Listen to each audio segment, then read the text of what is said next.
What usually causes people to regret going too cheap when it comes to getting solar and batteries? So, there's a few talking points here, but I don't want to bore you to death.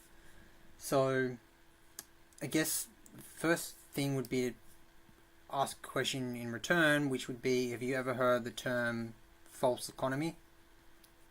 Yeah, because it's a lot like that with getting cheaper batteries compared to ones that are more reliable, where the manufacturers have been around for longer.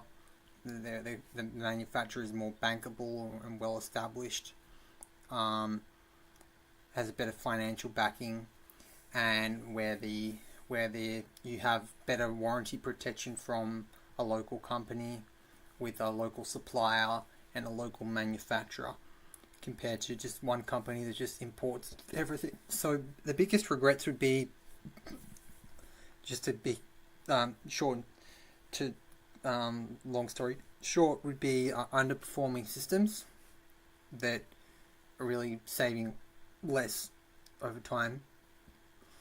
Another would be they only got solar, not the battery, and so it hasn't eliminated their bill. Um, Another would be just related to underperforming systems, but it would be they're unreliable, so they go faulty over time, and when they develop a fault, it's not working properly. It's not working at all, and so they're not getting the savings on their electricity bills, and so they have to rent it from the power lines, and they end up spending for the rate hikes until they get the system replaced. So, and then when they get the system replaced, they can make the same mistake by getting another cheap battery, which ends up costing them more over the long run. Again, it's a false economy, or they end up spending more on getting a reliable battery. So they end up saving.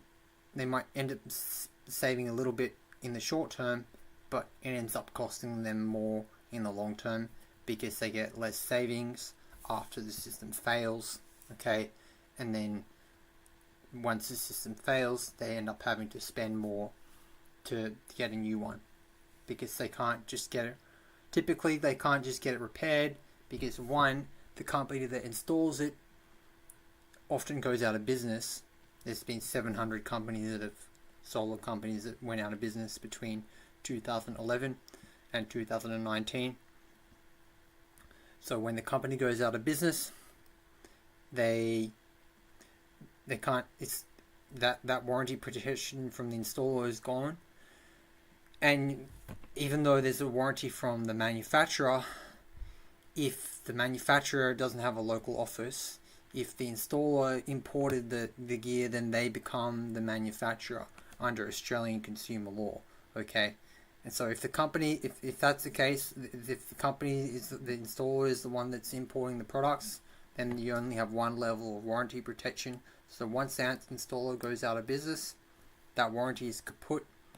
So you have to, these people that get cheap system, they end up having to spend more to get it replaced. Okay, and even if it's just the company, the installer went out of business, but let's say the company still has a local office, or the supplier has a local office, then yeah, the supplier is the second level of warranty protection. The manufacturer is the third. Okay, so let's say the installer goes out of business, then they'd have to go to the supplier to get the warranty coverage. So the supplier is hypothetically supposed to provide, to honor the warranty and provide the equipment, so they can provide the equipment to get it replaced. But what happens? They still have to charge for the labor for the installation to get it fixed. And what happens is it can be hard to find a company that's willing to replace just a part of a system. Let's say the battery has failed, but the panels are still working. They can't just replace the battery under warranty, because if another company has to replace the battery, they don't want to take on liability for replacing the battery and connecting up the new battery to existing panels that have been installed by someone else. So they don't want to take on liability for that. What that means is it ends up costing them more in terms of labor, and they might have to replace the whole system because they can't just replace the battery. Okay, so that's a couple of issues. Yeah, I could keep talking a lot more. There'd be more to talk about that I haven't mentioned, but those are typically the common issues. Oh, others would be, yeah, it takes too longer to get installed, so they end up spending more. They put down a deposit, but they're like stressing out, like they're like, have I wasted my money because it's taking such a long time to get installed? So they end up chasing the company, asking them how long it's going to get installed. But the company, because they have so few resources to support existing customers, they're just trying to bring in new business with low overheads. What happens is they often don't even answer the phone because they haven't provided that level of resources with what they're charging to cover those normal expenses of running a business. So they're cutting back, and often, like, the company might even have like an offshore call center, and so it's easy for them just to end the business and start another one on another brand with the same call center overseas. So it's yeah, a lot of people say it's pretty ridiculous. So yeah, you pay cheap, you pay twice. So the biggest regrets would be just less savings over the long term with a false economy.